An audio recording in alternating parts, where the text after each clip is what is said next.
Welcome everyone to this fourth installment in our winter webinar series. This week we are studying how to manage yourself, master your time, energy, and focus. So today we're going to talk about ways that you can begin to manage yourself to become more productive with your time.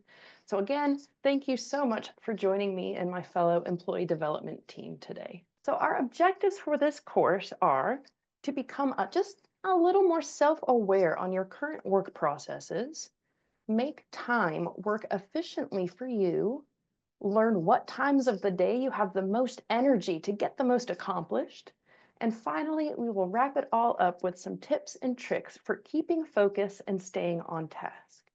So our source material for today's course is a great read from the Harvard Business Review called On Managing Yourself. It's a compilation of 10 articles to inspire better time management and self-management. And as a side note, HBR is a fantastic resource for any kind of motivation. They offer a lot of great insights to apply inside and outside of the workplace. So now that we know where this research is coming from, let's dive into that first objective. And we're going to, kind of ask ourselves a few questions to really pinpoint how we currently operate and our current work process. What are your strengths? So come up with an idea or two of your top two strengths, and we're going to watch a quick video clip that might help to give a better definition to the word strengths.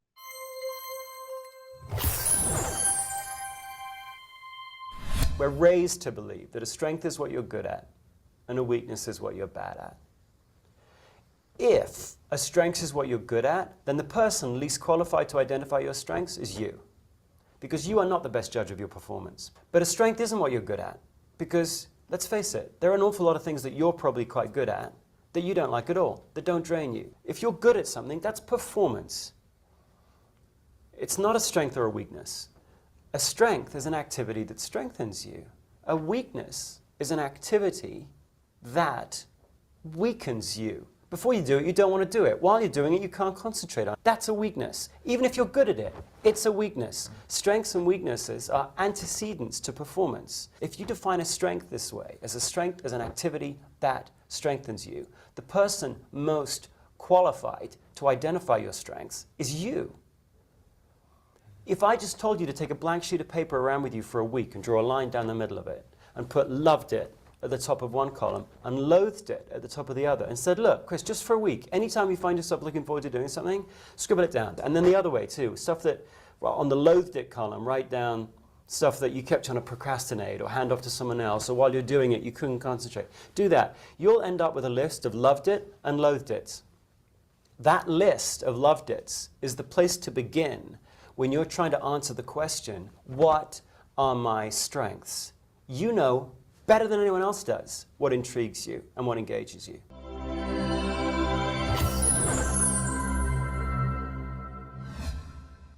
Awesome. So that fella was Marcus Buckingham. He's super inspiring. He's done a lot of research and talks with the Gallup research. So did watching this video change the strength you were originally thinking about? Did this change your opinion on what strengths are? If you'd like to learn more about your strengths and kind of dive in more into what Marcus was discussing, we will upload a handout in chat called Love It or Loathe It, and this will help determine if something you're good at is in fact a strength or not. So now that we know where our strengths lie, the next question we kind of need to ask ourselves is, when do we work best? Do you get most of your work done in the morning? Are you more productive after lunch? Daniel Pink, he's a best-selling author and an HBR contributor. He says knowing where you fall on this spectrum is half the battle toward becoming a high performer. To determine where you fall, he suggests that you determine what he kind of coins as your sleep midpoint. So your midpoint is halfway between when you naturally fall asleep and when you naturally wake up. So to find this point, pick a day where you don't have to set an alarm. And I know those days are few and far between, it seems. When do you naturally call it a day, and when do you naturally wake up? And then what's the time in between those two moments? If your sleep midpoint is 3:30 a.m. or earlier, you're likely a lark. If your sleep midpoint is 5:30 a.m. or later, you're likely an owl. Now, at this point, you might be kind of panicked. You're like, well, wait a second, Lisa, what about me? I fall in between those 2 hours. Don't you worry. Mr. Pink says that you are a third bird. While the vast majority of people fall in either that lark or owl category, there are a few outliers who are third birds. So for third birds, your sleep midpoint falls somewhere between the 3:30 a.m. and that 5:30 a.m. mark.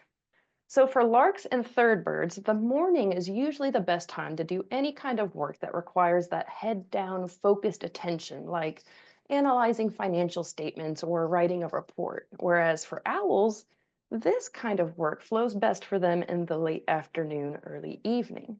So this chart here can really help you to know your optimum time frame for different kinds of tasks. Regardless of your chronotype, Pink says that when your energy is low, that is the best time to do those administrative type work, like answering emails or filling out expense reports.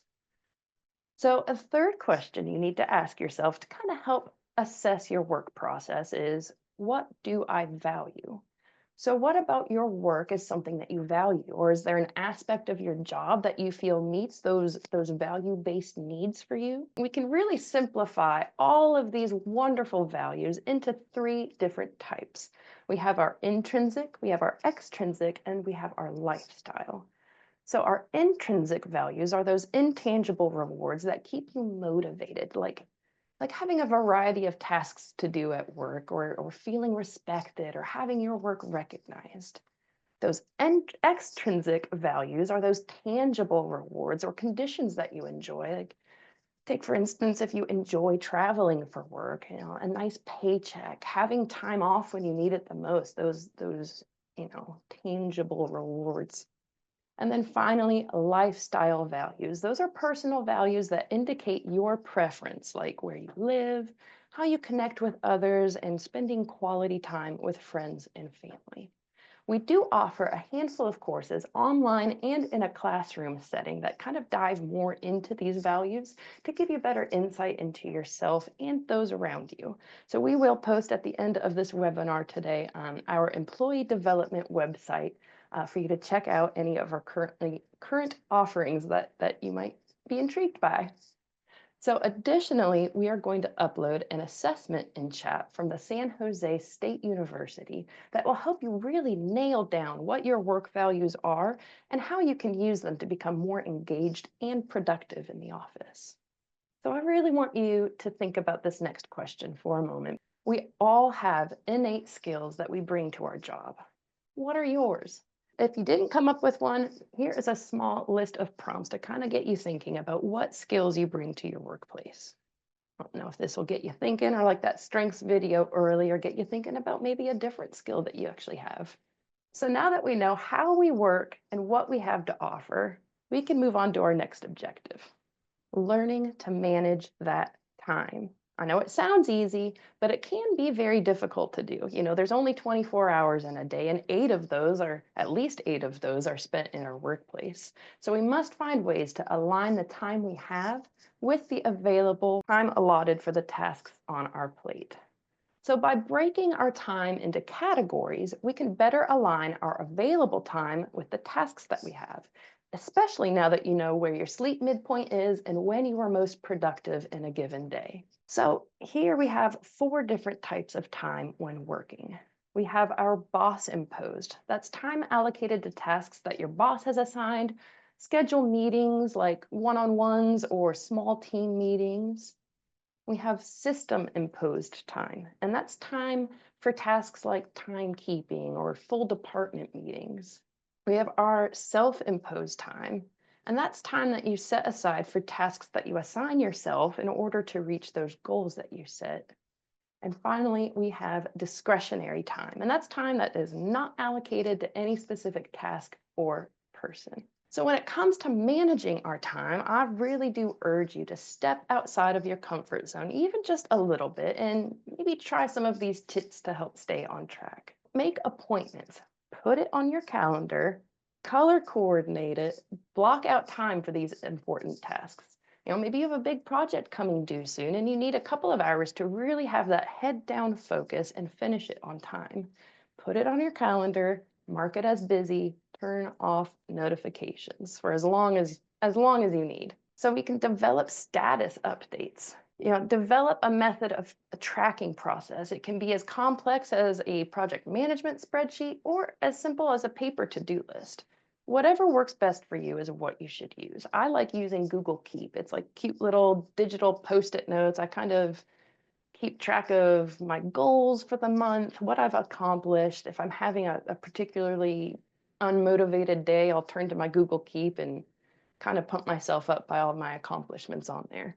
There is also a journaling aspect in NeoGov that is super helpful as well. We can examine our motives as well. So are you taking on this task because it'll make you look good or because it's necessary? Is the cost of your valuable time and talent worth that profile or self-image raise? It's a good question to ask yourself. And finally, we have encouraging employee skills. Are you a manager? If so, what are your employees' strengths? Is there a task that you could delegate? If you go this route, don't forget to factor in the time it'll take to explain or train on that task. Are you an employee? Is there a mentor, coworker, or subject matter expert that you can ask advice on how to handle your task to accomplish it more effectively? Reaching out for help is always a great idea. There are so many different experiences that everybody brings to the workplace. Everybody can learn a little from everybody. And finally, this idea of delegation, this fostering of trust, and asking those peers really brings us to an understanding of your trust, especially of those who help you out when you're stuck on a project.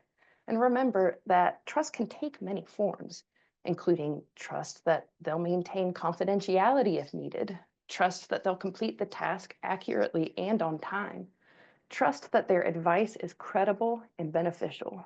So hopefully you'll be able to apply some of these tips and tricks for time managing to your workday to make the busy or overwhelming feeling days seem at least a little bit less daunting. So along with our time techniques, we need to learn some tips on allocating our energy to the many different duties we need to complete each day. So there will be times when you just can't manage your time. Sometimes circumstances just pull you in all directions. And I know we've all felt stretched thin at one point or another, right? So when that happens, you must learn to manage your energy to stay on track. So we're going to cover 3 different types of energy.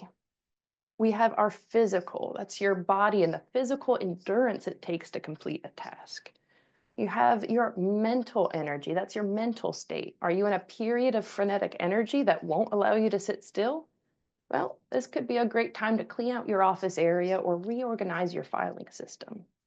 And then we have emotional. So if your focus is on other things outside of work or outside of that work task, you may not have the emotional energy to spare to complete a particularly intense task. Think about this, for example. When you get off of work and you've had a particularly long and stress-filled day, and someone asks you to go out, is it your physical, your mental, or your emotional energy that may hold you back? Do you lack the physical ability to go?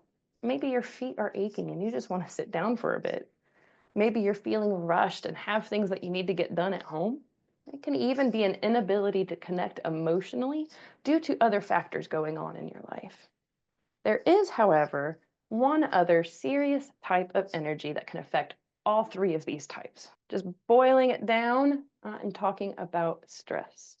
So stress can cause a wide variety of issues with your energy, including teeth grinding and muscle clenching on the physical side of things, a shutting down of your emotions to get through a rough patch on the emotional side, and an inability to concentrate on the mental front. So stress plays a huge impact on your energy, and usually it affects a combination of types. I think it's clear that stress affects everyone, and there are different kinds of stress. It has a huge impact on how we view our world and how we can work on it. It can really make or break your energy on so many different levels. So I just wanted to leave you with a few simple techniques to practice to help manage that stress energy. You can schedule breaks. We already kind of discussed this earlier, but sometimes that breath of fresh air makes all of the difference in the world. Do a quick lap around the office, or if the weather's appropriate, get out there and soak in some sunshine. Use small rituals. So the very first thing I do when I get to work, I sit down, put my lunch away, put my jacket down, catch up on emails, including a daily one from HBR. And then I open up my Google Calendar and I start planning out my day. That's my ritual. You can express appreciation. So this is such a simple one that gets really forgotten about often. And giving thanks and being generous is a great way to get that appreciation in return. Receiving genuine appreciation is a quick and easy way to restore that energy. And be available for connections. I know we are all busy, but those social connectors really help us stay engaged and productive on the job.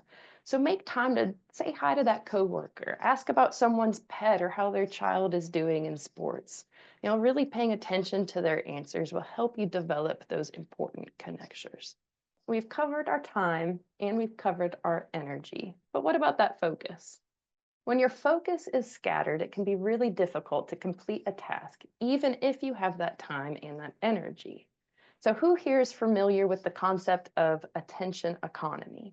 So attention economy, it's a relatively new term, and it really boils down to the idea that the human attention is actually a limited resource and it can be captured and monetized. I know it sounds bonkers, but it's true. The authors of a United Nations report on the subject suggested that in the US alone, the size of the attention economy came to more than over $7 trillion in 2003. It's wild. So the basic concept here is that when there doesn't seem to be anything to buy or sell, you are the product. They're buying your attention and engagement. So let's repeat that because it's a strange concept and it's important. So I'd really like to call your attention to it. So if there's nothing to buy or sell, your attention is actually the product. So right now you guys are giving me your attention and I'm very, very grateful for it. So here's a scenario dealing with this from our HBR resource. So Jane and her director, Mike, they have adjoining offices so they can communicate quickly, but communication never seems to happen. Whenever I go into Mike's office, his phone suddenly lights up, my cell phone goes off, someone knocks on the door, he suddenly turns to his screen and writes an email, or he tells me about a new issue he wants me to address. Jane complains. We're working flat out just to stay afloat, and we're not getting anything important accomplished. It's driving me mad. Does this sound familiar to anyone?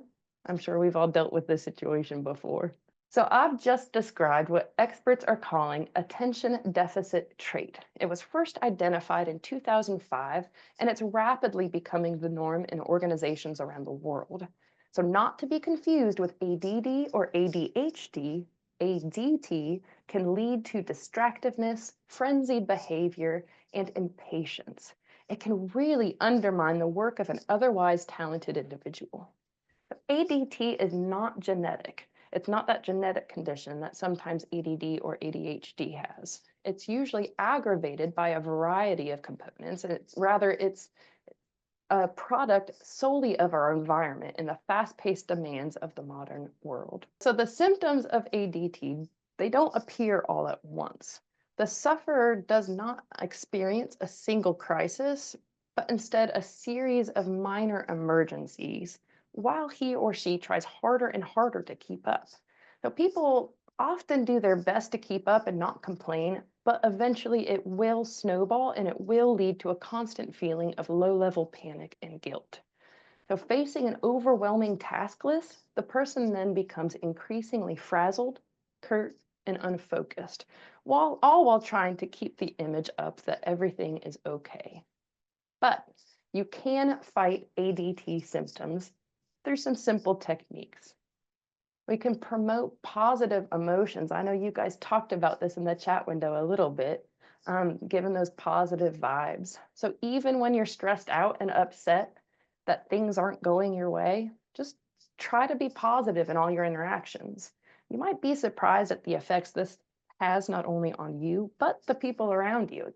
Positivity can be very contagious, especially in a workplace. Use brain breaks. So in our summer shorts session, we talked about this in one of the recorded live virtuals on our website, so feel free to check that out. Kate Jordan did a wonderful job on that. Brain breaks are a great way for your brain to kind of reset so that it can refocus. Taking that walk around the block can really help to jumpstart your brain when you're feeling frazzled. And I really like to kind of compare brain breaks to those shower thoughts. In the morning, if we know we have a hard day at work that we have to figure out, and you're showering and you're all of a sudden not thinking about that task, and boom, your brain is like, actually, here's the solution. We all have genius shower thoughts. I know we do. We can develop better organization. So use the tips we talked about and manage your energy and time sections of this webinar to really kind of improve that organization. It'll help you better track the tasks you're facing. And even just the act of going through the organization can help your brain better prioritize and organize itself and your thoughts so that when you come back to that task, you have a refreshed and clean perspective. Let's go ahead and recap here. So we took stock of how we are currently working and what strengths we bring to the table. We learned a few tips on how to manage our time more productively. We dove into the ways on how to master that energy, especially that destructive stress energy. And finally, we developed a few plans to kind of maintain our focus, even when our brains become a little bit foggy. So I hope you guys all had a wonderful time here. I hope some of these tips will be helpful for you in managing yourself, your time, and your energy better. So as promised, on your screen here is at our employee development website. There's a ton of great resources on there, including our past recorded webinars. Again, thank you guys so much for your time and attention today.